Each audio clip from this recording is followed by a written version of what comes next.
સોનગઢ આવતા ભગતડાઓના ભજન ચાલુ, જ્યાં સુધી આના ભજન ચાલુ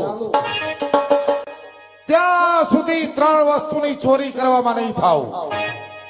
માટે ચાલ આ હામેની રાંગ ઠેકી ઘોડાહરમાં જઈ ગમાણમાં છુપા. ભગતડાઓના ભજન પૂરા થાય પછી ચોરી કરું.